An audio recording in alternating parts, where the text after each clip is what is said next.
All right, good morning, everyone, and welcome to Renew Your Spirit. I am, as usual, your host, Lynn Gaffin. And today I have with me somebody that I have known for many years, too many, well, a lot of years. I remember the wedding. That's where it all started. Yes, it did. I have Deborah Burdick with me today. She's a licensed clinical social worker. She's also known as the Brain Lady. She's an award-winning, best-selling author of 5 books and a card deck. She recently retired from her 25-year private psychotherapy practice to slow down and continue writing. She specializes in mindfulness, ADHD, healing, depression, anxiety, stress, and sleep. Throughout her career, she's been a pioneer in creating and teaching mindfulness skills to improve mental health. And her own healing journey included learning to meditate and opening up to receiving spirit. Now, Deborah has presented many numerous presentations, workshops, and teleseminars.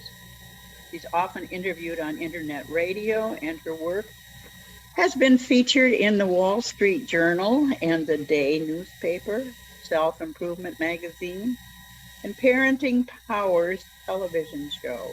And she's also an expert author on selfgrowth.com. So, Deb, what you been doing since the last time I saw you? Which was maybe 6 or 7 years ago. Yeah. Been a little busy, have you?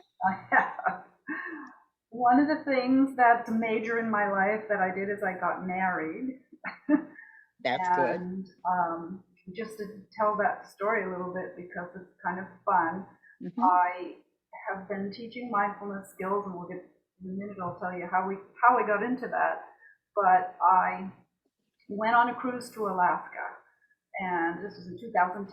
And I went by myself because I couldn't find anybody who wanted to go with me. No friends, no family. I wasn't dating anybody. And I found a little vacations to go had a little button on their website that said singles, and it turns out they have singles trips all over the world, all kinds of trips. And a friend of mine told me about it, so I went there and I booked a cruise to Alaska. And before the cruise, they set up a little chat room for the people, the singles that were going. And there was only 75 singles on a cruise ship of 3,000 people, but I just didn't want to end up on a cruise ship sitting with at dinner with all the people celebrating their 25th anniversaries and so forth, because I knew that I would be depressed if that was what was going on. So I went through this cruise, the singles group, and they put a chat room up ahead of time and let us put our pictures up and talk to some of the other singles before we even went. And one of the ladies told about a tour of Vancouver that picked you up at your hotel and gave you a 5-hour tour of Vancouver and dropped you and your luggage at the pier to go on your cruise. And I thought, well, that's a no-brainer. I mean, I'd like to see Vancouver, and then I don't have to transfer my luggage and blah, blah. Beautiful. So I did that, and I get on a little tour bus, and we went to the next hotel and picked up somebody else. And this man got on and walked down the aisle. And when he got to me, I looked at him and I recognized him from the chat room, and I said, "You're Al." And he goes, "You're Deb." So he sits behind me, and he claims, I don't remember saying this, but when I asked him where he was from, and he said New York, and of course I lived in Groton, Connecticut at the time. When I asked him where he was from, and he said New York, I said, too far. I don't remember saying that. But we ended up walking around Granby Island and walking on these suspension bridges and all this kind of stuff. And during that time, he told me that his wife of 39 years had just passed away after a 2-year battle with ALS 6 weeks ago. Ooh. Now, I'm a psychotherapist. I'm thinking he's not ready for a relationship. Right? No way. I mean, I'll be his transitional relationship. I'm just going to get her. Da da da da da. All these this little tape running in my head. Well, that night I said, you know what? I teach people to be present in the moment, and the moments with this guy are really good. And if I have 7 days of good moments with him and I never see him again, I will still have had 7 days of good moments. So I took down the little wall that I put up, and we basically did everything there was to do it for the whole week. We we went kayaking together, we danced together, we sang together, and I ended up marrying him. That was 11 years ago, so 5 years after I met him, we got married.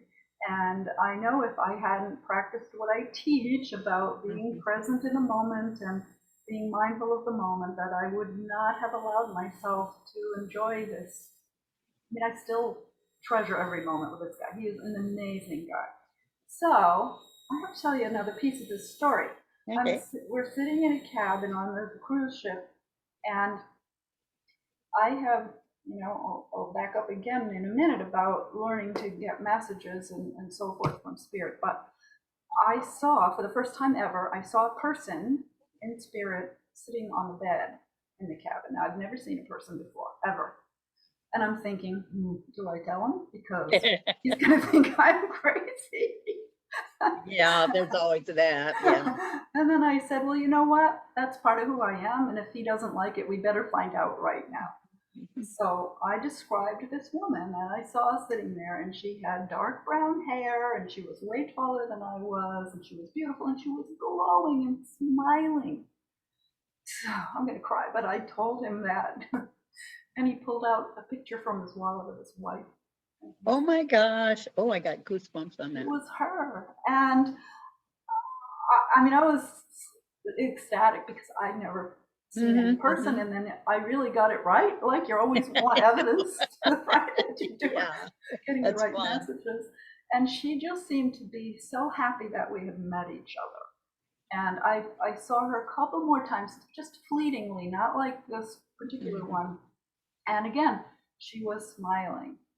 And I worried, I went to his home in New York, and I went to his church, and I met his pastor, and I told her, and she knew his wife because she had ministered to her while she was sick. And I said, I'm worried that, I'm going to be the transitional relationship. And she says, you know what? He already did a lot of his grief work because he was taking care of her. For the last year, she couldn't even speak. She had a breathing tube and a feeding tube and whatnot. So she kind of, and then she gave us a blessing on our relationship, and she was a Lutheran minister, and I told her I had seen his wife, and she was fully embracing that. So, oh, good. It was just meant to be. But yeah, as you know, I had been single for a long time, 10 years. Something. Yes, I remember those days. Yes. And dating different people and meeting kind of crazy people and, lovely people. Oh, yeah. So I'm very thankful. I tell that story. I've been teaching mindfulness skills to other mental health practitioners all over the country, and I always tell that story because, first off, I get a lot of feedback about, well, it gives me hope that I will find someone, because people are single and they're still looking for a love partner, a life partner, and also that, how to apply mindfulness. I mean, you need to be present in the moment, or you miss the moments. That's true. Yeah, that's true. We're so busy looking beyond that we don't see where we are now. Yeah, so that's true. fantastic. Now, is he open to all of this? He is. He is? He is, yeah. He actually, I think he came with me one time to your church. Right, and, that's right too, yeah. He's Lutheran. He was raised Lutheran. We attend a Lutheran church, and I, we sing in the choir. He's a musician. He was in a rock band and took classical piano for 9 years, and I sing, so he accompanies me. So we have a lot of things in common, but he's definitely open to it, and we'll talk about his own experiences. So. Oh, he has had experiences himself. So it's perfect. That's wow. Really good. Yeah, it shows you how things are supposed to happen. If something is supposed to happen, you will get there, even if you have to turn all kinds of corners and go all kinds of circles and that to get there.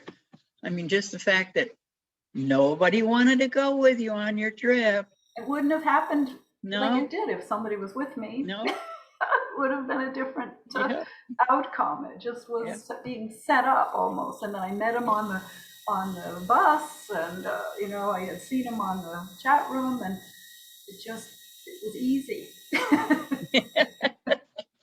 Except for my own inner voice is like, oh my God, be Oh, well, careful. yeah, we're our own worst enemies. We Yeah, always are, yeah. sure. Yeah. Now, let me ask you, in your practice, your psychotherapy practice, what do you apply your spirituality, your mediumship to any of that? I did. I've been retired from my private Right. practice since 2014, but oftentimes two things were happening. Oftentimes I would feel like I'd already kind of brought up everything that my training taught me, and try to apply it to this whatever particular person was sitting in front of me in the situation and whatever, and like nothing was working, or it wasn't going the way that I was hoping, or they weren't feeling like they were getting what they needed, and I would just be quiet. I never told the clients I was doing this, but I Right. would just settle inside myself and tune in. And I'm gonna get chills and I'm gonna cry again, but almost instantaneously, I would Hmm. say something Hmm. and it would be like the perfect thing. And I'd go, where did that come from? I didn't have that thought. It just came right through Right. me. Yeah. And so that was happening. And the other thing is that I ended up, clients started showing up in my office that had been having spiritual experiences, or that something had triggered something in their life, and one woman had been angry at her God for her most of her life because her little 2-year-old had died, and she Mhm. just felt that he shouldn't have let that happen. And now she's retiring, and then her grown daughter died, Mm. so she was devastated. And we started talking about God and her beliefs and so forth. As a therapist, you don't put your beliefs on your Oh, clients. yeah, absolutely. You just don't do that. I want to know what they believe, and I'm Right. asking that, and so forth. And she ended up having an image one day of her little boy. He was still little. He wasn't two. He was a little older, but he was dancing with scarves, and he was happy and smiling. And he told her, "I'm okay, Mom. Don't be upset." And she had to wait like 50 years for this to happen for her.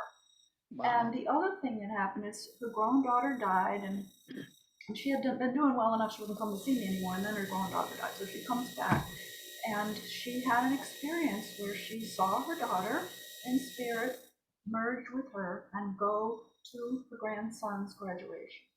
Wow. And I mean, these were powerful. Now, clients weren't showing up in my office with these Yeah. experiences before I was open to Yeah. Yeah. them. Yeah. And No. it was happening over and over, that people would show up and this would happen or whatever, and they thought they were crazy. She thought she was crazy. And she didn't see her little boy dancing until the daughter merged with her. That came out of, we hadn't even been talking about it in previous. It was first she saw her daughter and then she saw her son. So it was very healing for her. And I kind of think it was just being able to have somebody validate it. I didn't try to Oh, put her on medications. I didn't tell her she was schizophrenic and seeing voices and hearing, yeah. seeing things and hearing voices. I said, yeah, tell me more about it. Yeah. And it just freed her to let me, Yeah. be witness to her spiritual Right. experience. Yeah. And that's so rare nowadays. I know of a little girl who was seeing and hearing spirit and that. And of course her parents took her to a psychiatrist. Right. And Which I is thought, the typical thing we do these yeah. days. And I thought, oh my God, it's like, don't be. So it probably turned her off completely. Well, they probably shut it off Yeah. too. Yeah. Yeah. Yeah. No, I think, yeah. So, I mean, gosh, they were so lucky to find you. That's I wonderful. was lucky that she found me too. It was a healing for me too. Absolutely. It does work that way, doesn't it? Yeah. Yeah. Yeah. Now, do you do readings?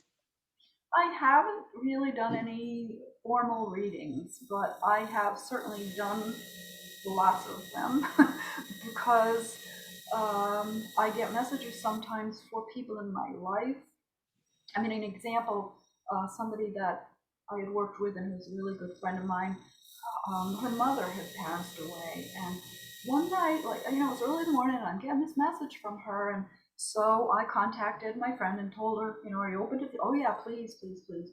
So I told her what her mother had said, and it was about, it wasn't actually a message for her, it was for her sister.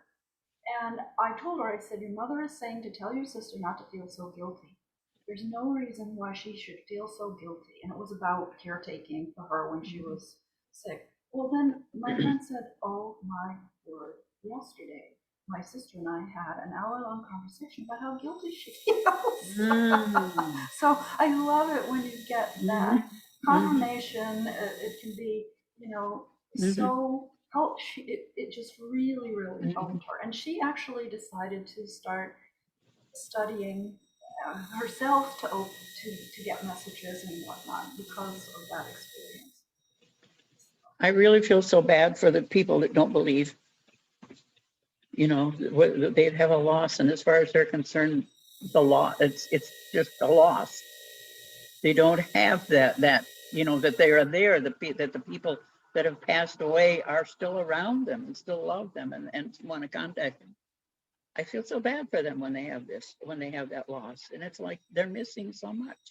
It's so true. When my dad passed, my sister and I were with him, holding his hand when he passed, and I immediately saw him standing at the end of the bed with my mother and his mother and my brother and his father, and I think there were two more people there, and he was smiling at me and saying he's okay.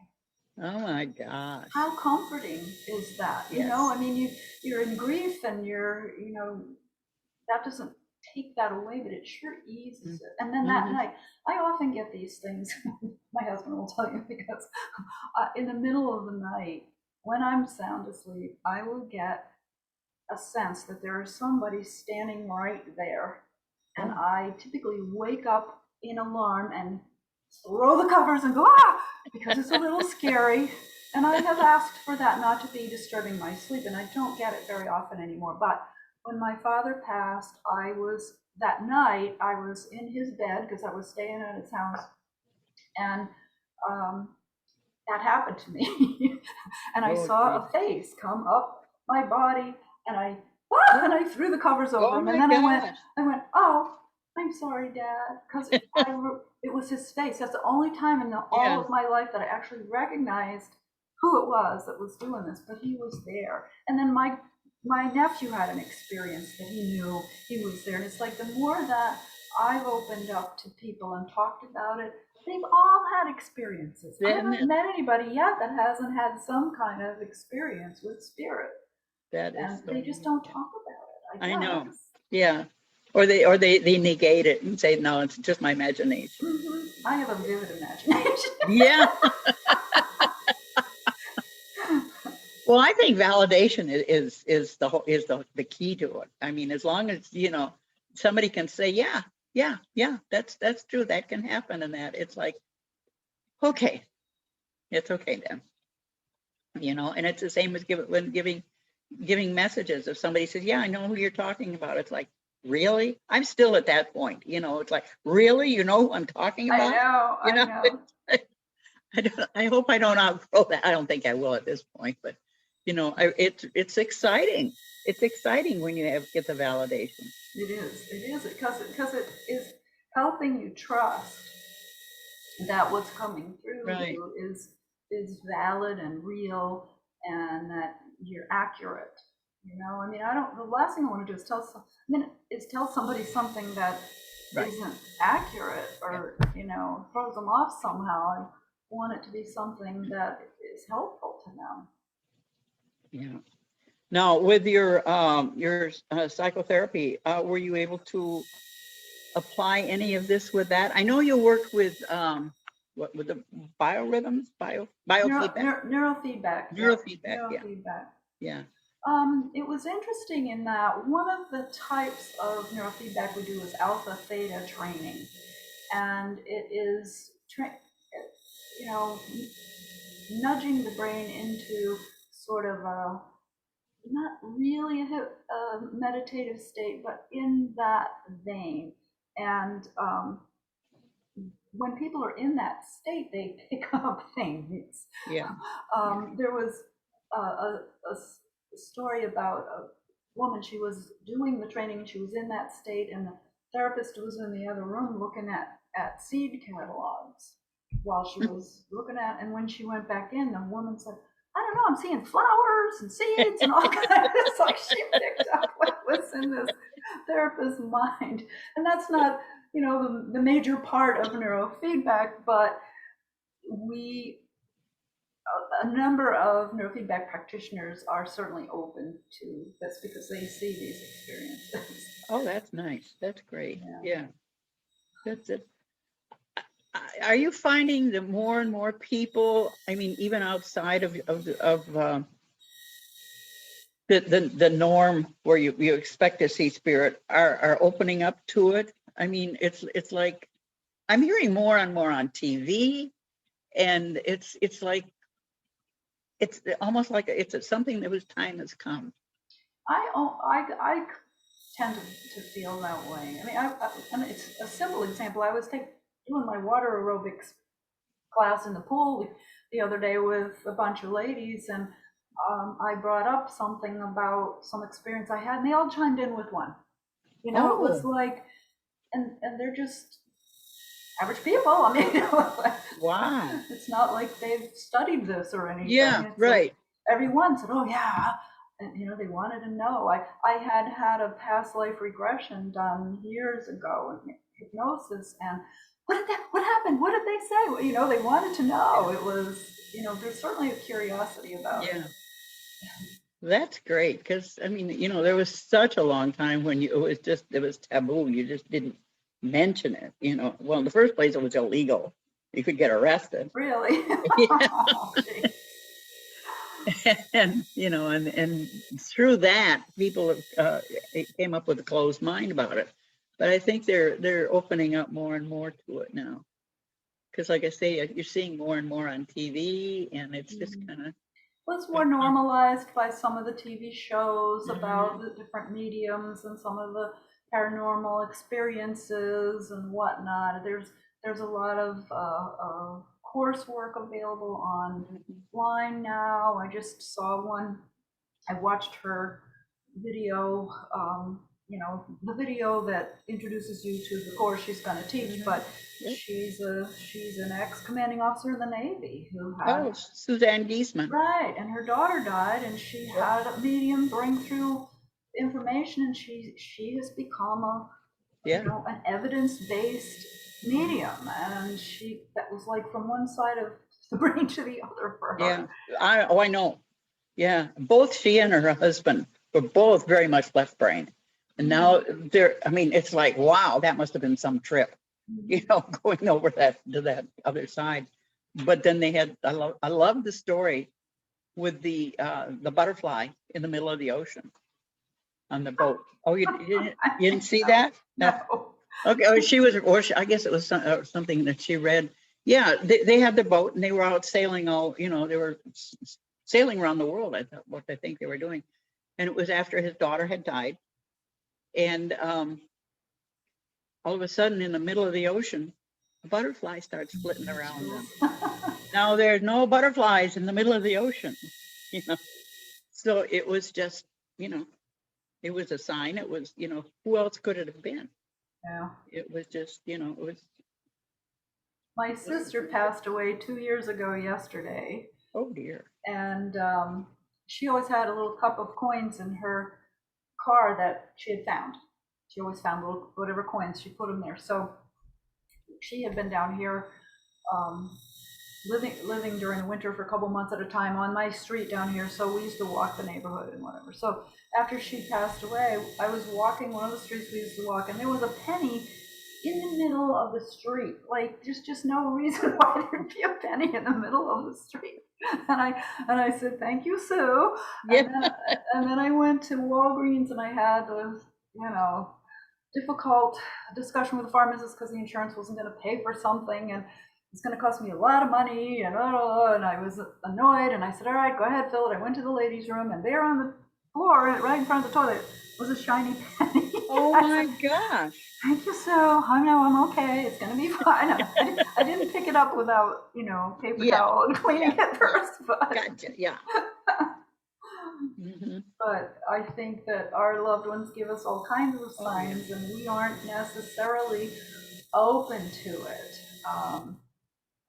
And I had a friend who was a licensed clinical social worker as well, and she died in a car accident, and I didn't know anything about the details of that car accident. And two things. One is I meditated that night and opened up and tried to contact her, and she started coming through, and I just started writing down what she said because she was telling me all kinds of stuff that, yeah, I don't remember it. I gotta Right. write it down. Right. And so I wrote it up, and in the sympathy card, I put it in the card to her husband, and I said, look, take this with a grain of salt. I don't know if you're open to this or whatever, but this is what she said. There was all kinds of evidence-based stuff in there that, like, at the funeral, her sister came up to me and she said, oh my God, it's so wonderful that she wants me to have mom's ring. Oh, That was what something I geez. got, and to tell her husband to pick up her watch, or his watch that she took to the jeweler. I mean, there was Oh stuff my like that in there that gosh. I had no way of knowing. Oh And my then gosh. before I was on a staycation. I didn't have money to go away, so I stayed home for a few days, and I got myself a reading, and she came through, and she was somebody that grew flowers in her yard. She's an avid gardener, and she would actually, people would have her do the flowers for their weddings and whatnot. So she was really good. So the first thing the medium said to me is, I've got a woman and I see flowers. There are flowers everywhere. There are flowers on the windowsill, flowers on the front porch, flowers in the garden. And I said, okay, I know it is. And then she gave me information about the accident. Oh. And again, I sent it to her husband. He said, that's exactly what happened. Oh. And Wow. the other driver was on drugs, and he came across the center line and, head-on collision. So, I have no doubt. Oh yeah. Oh yeah. Yeah. Yeah. Yeah. Now, was that comforting for him? Yeah, it Was was. it? He found it, and he said, and I actually, what I did is I think I gave him them. I had recorded the reading on a cassette tape a long Mm. time ago, but I think I just gave it to him, and he listened to it, and he just said, "Thank you. That's exactly what happened." Oh And my. it's very comforting because there were some other things in there Yeah. that were helpful for him too. And I didn't know if he would be open to it. I had no way of knowing that, but I just, since he was receptive to the thing I put in his sympathy card, I figured he would be. And then Hmm. he shared it with his daughter. They all wanted to. That's nice. Yeah. So it's comforting for the whole family. Yeah. Yeah. To know that mom is still around, Mm-hmm. still directing things. Yeah. Yeah. Mm-hmm. No, no, that's really nice. No, I remember that when you were the one that told me one time that I was going to get a new car. It was going to be a white car, White car. I remember that. and it was. I told somebody that they were out of work, and I told them they were going to be working in a brick building, and his wife called me and says, "Oh my God, he's got a job, and it's in this huge brick building." I'm like, okay. You're good, Dab. You I really are. don't You always know. have been. Yeah. I just feel like I need to practice, that I don't do it routinely. I just do Mhm. it sort of here and there. And I'm always asking for myself. I swear I'm not as good at getting the messages for myself as I am None for of us other are. people. No, none of us are. Yeah. No, I it's feel like I should have a direct line here. I know. Come on, tell me. No, it's always easier to read for somebody else than it is for yourself. Wow. I try to really, I meditate, Hmm.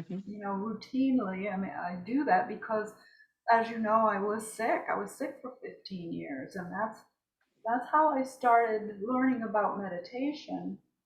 I went to the library one day because the doctors weren't helping me. You know, I hurt everywhere. There wasn't any part of me that didn't hurt.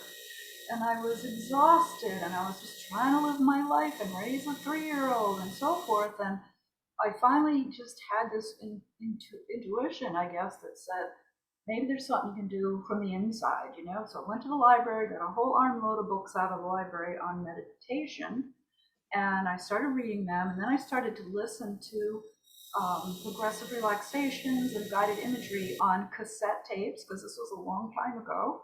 Yeah. And I discovered it in that 10 or 12 minutes, I could actually turn my pain down, which was the only thing that had done that. Yeah. And so I didn't even know what it meant to be relaxed. I just didn't know I didn't know until I started doing this. Yeah. And then I started, you know, I studied here and there with different gurus and mindfulness and John Kabat-Zinn and whatever. And then I was at my hairdresser's in New London, and I had 5 things happen that were just, to me, awful.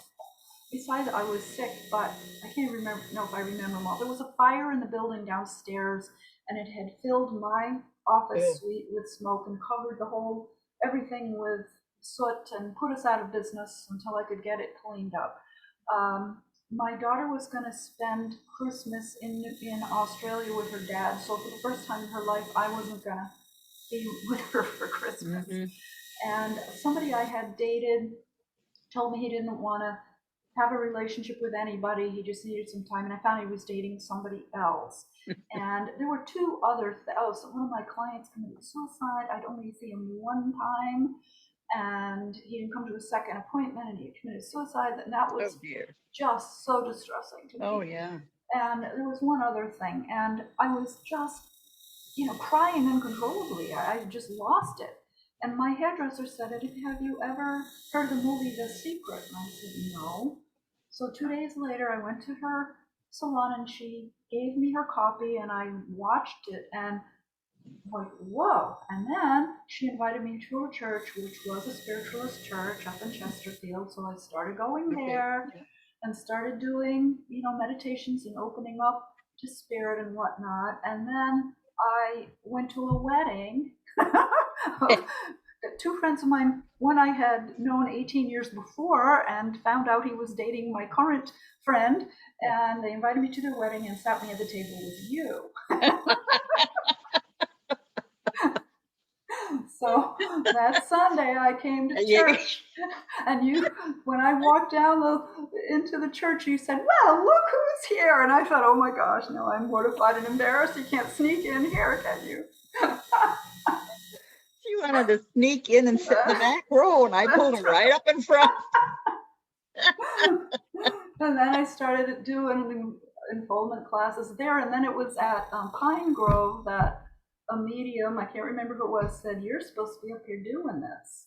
She said, you're hiding your light behind a bushel basket. You need to get out from there and be doing this. And you were behind me or something. I looked at you and I said, okay, if you say so. Well, then I ended up doing it in the church. I started being a speaker and giving messages and getting lots of accuracy, because again, maybe it's all my imagination, I'm getting feedback from the people who could tell me exactly what it meant to them, which was, you know, affirming to me.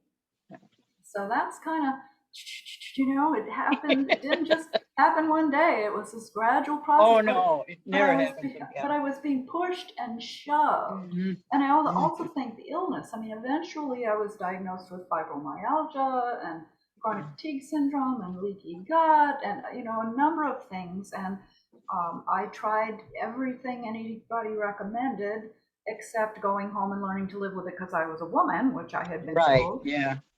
And so, you know, learning to tune in and to trust your intuition and to tune in to get healing. And then Anita, I can't pronounce her last name, Morgiani. Yeah. In her book, she had a near-death experience, and she talked about how we all have access to unconditional love, which is healing, and that we block it. You know, we're all good at blocking it. And so I've done a lot of work to open up any blockages and do some meditations and just enjoy the feeling of that unconditional love coming through me, and then expanding to the point like I am immersed in it. And it's such a wonderful physical feeling as well as emotional. And I do that regularly. I've written a meditation for it. It's going to be in my new book. So it's, it's a journey. Wow. I guess so. It's a That's right. journey. And taking things, it's like I have discovered that you never know where a little tidbit of Mm-hmm. information that might help you might come Mm-hmm. from, and how to put it into use, and how to use it. A new stretch that stretched a muscle that's been hurting for 2 years and now it doesn't. It's just amazing to me how things show up. And one time I asked, how come you don't just give me all this stuff right away because I need it? And I get, you're not ready. It's just Yeah. a journey. You have to be ready to receive it. That's fantastic. I remember you also had environmental allergies, I Oh think. yeah, Yeah. chemical sensitivities, Yeah. Oh, yeah. environmental, all kinds of stuff. And that's what actually, that's pretty an important point, because I had been a member of a Knowing Baptist Church for 17 years. I raised my daughter in that church. I sang in the choir every Sunday. I was the head of the computer committee. I was very involved in that church. And one day I went to church and they had painted the pews with oil-based paint, and Ooh.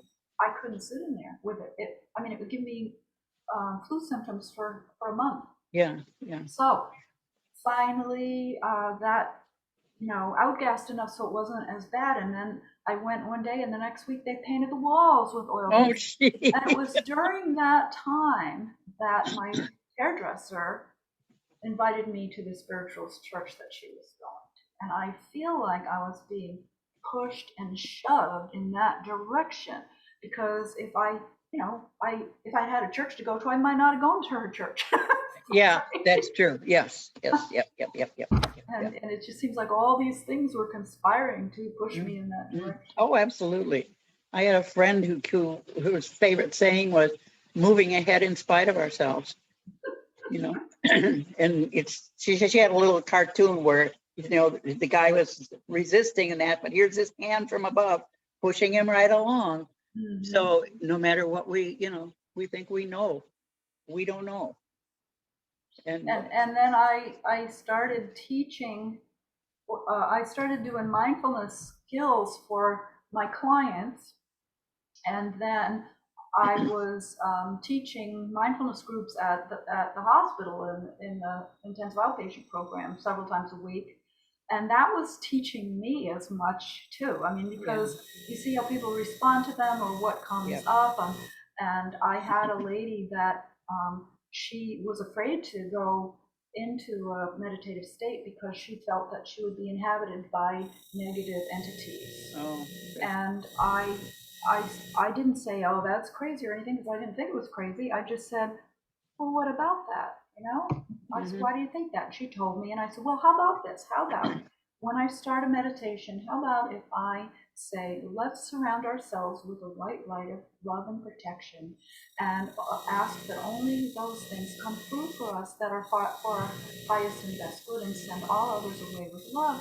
And she started meditating. And she got well. She'd been there for months and months, and it was like a short stay program. And she sent me an email a couple months later and said, hi Deb, I'm your most difficult client. And I just want to let you know how much you helped me.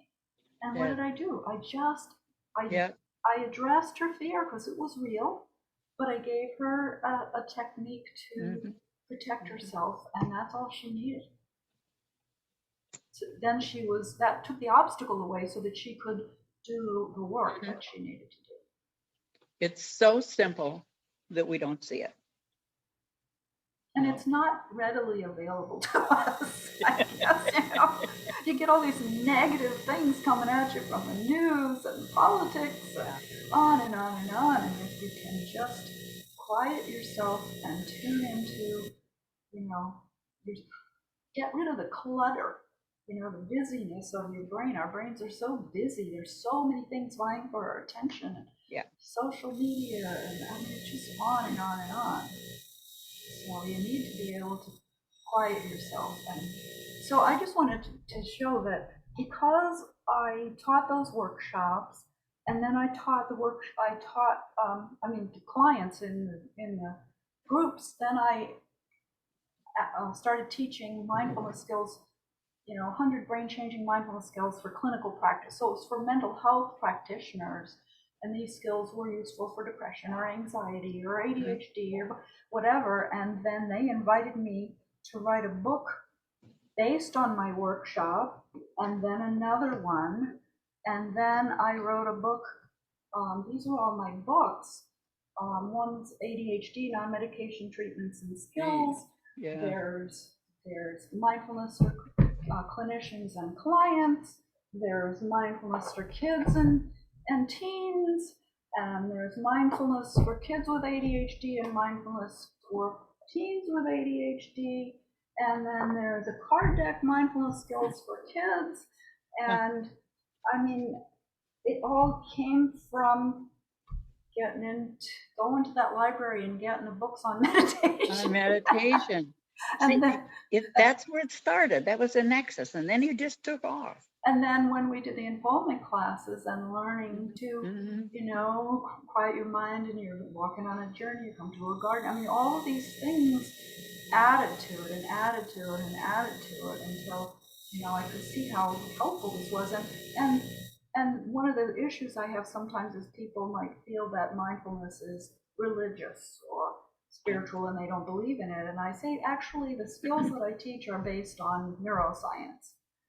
Right, yeah. And they don't have to, focus on the fact that they also often open you up for being able to see spirit. Yeah. It's a added benefit that, you don't have to tell them in the beginning, let them figure it out as it comes along.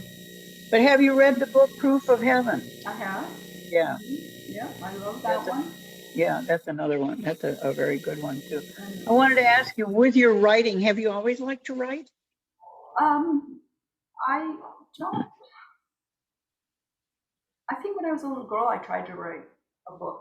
I still have it. It was pretty bad, but it was a story. Mm-hmm. So I have found that writing, these are full of skills. So I talk a little bit about the background of the skill, maybe some of the research or why it's helpful. Then I tell, a story about somebody who used the skill and how it helped them. Okay. And then here's what you do, and here's a worksheet to do it. And then the book I'm writing now is Radical Self-Care When You Are Ill.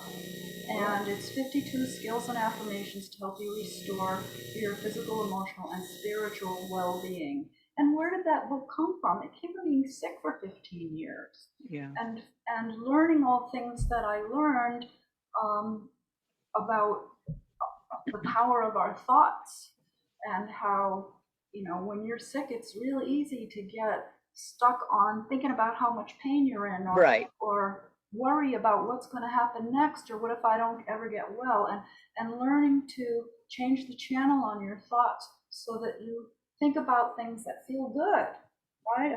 Find thoughts that feel better and keep doing that. So when you continually, repeatedly think about the pain or about the anxiety or whatever, you're fortifying those neuronal pathways. But when you change the channel, like I always tell people to reach in their pocket and pull out their imaginary remote control and change the channel to the channel that feels better, and pick it ahead of time. You rewire. I had a little girl who was 7, a client that was 7, and she had extreme generalized anxiety to the point where she wasn't being able to survive in the classroom. And of course, then the kids were picking on her and everything. Yeah. And she came into me, and I taught her a relaxation breath to just breathe into the count of 4 through your nose and out the count of 8 through your mouth 2 or 3 times to calm that down. And I said to me, it sounds like you're watching your worry channel all the time. And she said, oh yeah, Miss Deb, I'm watching my worry channel all the time. And I said, well, what channel would you rather watch if you could? And she said, I'd have to watch my happy channel. I said, well, what would you put on your happy channel? And she thought about it. She said, I put dance on my happy channel because I love to dance. Mm-hmm. So I just suggested to her that every time she notices that she's watching her worry channel, that she reach in her pocket, pull out her imaginary remote control and change the channel to a happy channel and watch dance. And I get choked up about this every time I tell the story. 2 weeks later, her anxiety was gone. Oh And it my was Lord. gone. Oh my God. Like she rewired her brain. She just wasn't having all those anxious thoughts anymore. She had taught her brain not to do that. So there's extreme power in these mindfulness skills and in focusing on what you want rather than what you don't want. Right. I have to tell you one more story in this Yeah. because it's about Al, my husband. Uh-huh. I was doing an exercise that Joe Vitale had in his book called Attractor Factor, and it was about writing down. So if you want something to change, write down how you feel about the thing that you have that isn't the way you want it, and then write down what as if you have it. I'm so grateful and thankful now that I have. So I did that. Now I've done the what I wanted piece of that many times because The Secret kind of teaches you that, but I hadn't done the why I hate what I have. And what it was about being single. I hated going to bed by myself every night, eating every meal by myself, making all my decisions by myself, having no one to do anything. I mean, it went on and on. I mean, there were tears all over the page when I got done. And then I wrote, I'm so grateful now that I am married to a wonderful man. He is about so tall. He has bright blue eyes. We love to sing together. We love to travel together. We da da da da da da da da. And I folded up the piece of paper and I stuck it in that book and I put it back on the shelf. And 6 weeks later, I met Al. He thinks that his wife died on the day I did that process. Oh my Lord. Hoping I didn't make that happen, but Yeah, no, I don't think so. so that was in July, and in October, that book fell off the shelf when I was moving some stuff, and I read it, and I just sat on the floor and laughed and cried because I Oh my God. described him. So at my wedding reception, I read that, and I said, "When do you think I wrote it?" And everybody said, "This morning, last night, no, 6 weeks before I met Oh, him." So this stuff is powerful. We need to make sure, oh my God. be careful what we wish for because we just might get it. Are all of your books geared toward children? No, this one's teens, kids. This one is mindfulness skills. This one is for adults. Mindfulness skills workbook for clinicians and clients, but Okay. anybody can read it. It's not difficult. And I also have a CD as well as a MP3 audio downloadable thing, Mindfulness Toolkit, which is for adults. I have one for kids too, but. And then the books for ADHD, Mindfulness for kids with ADHD and teens with ADHD, those two books have, I don't know, 10 to 14 meditations online. If you buy the book, you can download them and the kids can listen to them. Oh, because I was thinking that with that mindfulness, it's I don't think people really know what it is. What they understand. I think most people think it's, and maybe it's true, but it's just focusing on what is happening now. And I know you don't really know where to go from there. That's what I'm, And John Kabat-Zinn's definition is paying attention to the present moment, to something in particular, on purpose, non-judgmentally. Well, that could be paying attention to your surroundings. It could be paying attention to how your heart feels. It could be paying attention to your breathing. It could be paying attention to your child if you have kids. It could be paying attention when you're eating. It could be paying attention to just what's around you in the surroundings. That's one of the first ones I teach is mindfulness of surroundings, is to pay attention to everything in your surroundings. And I have taught that to thousands and thousands of mental health practitioners around the country, and they all, 95% of them tell me that they felt calmer after they did that. And that when you start to be mindful in your daily life. I mean, I teach everyday mindfulness skills. I'm not trying to teach you to be able to meditate for 30 minutes. Nobody can do that to start off with. How about if we do it for 30 seconds? Just pay attention to pick something up and look at it and notice what the words and the colors are on it and how it feels and how it sounds and how it smells. It doesn't matter what it is, just pay attention to it. Yeah. And that's all mindfulness is paying attention to something. And what are you paying attention to? Ask yourself that during the day. What am I paying attention to right now? Is it really helpful? Is it helping you? Is it fostering good health? Is it fostering you feeling good? Is it fostering achieving what you want to achieve? Wow. That sounds fascinating. You ought to come back here. You can do a couple workshops for the church. Yeah. We're back in the building now. Yeah. That's fascinating, Deb. It really is. And I kind of think I'm going to check into it and try to learn some more about it. And that because I always thought I knew what it was, but I'm not quite sure I did. I think I got the peripheral, but I don't have the meat and meat of it. You know, I broke it down. I mean, I'm trying to teach clients and individuals how to do it. But here's, there's in this book it tells you more about a little bit about the brain, but then there's mindfulness of thoughts, mindfulness of emotions, mindfulness of physical body, mindfulness of relationships, tasks, words, intentions, breath. It starts with the breath. And then I have exercises in here, and you can download the worksheets. If you buy the book, it gives you a link where you can get the worksheets for free, PDF versions of them, so you can print them out and use them or fill them out or stick them up someplace or whatever. Right. And then the Mindfulness Toolkit CD has a number of the meditations that are in this book for adults on it, so in my voice. You can find all that stuff on my website. It's www.thebrainlady.com. Make sure you put the "the" in there. The Brain Lady. Yeah. I definitely see why you are called the Brain Lady now.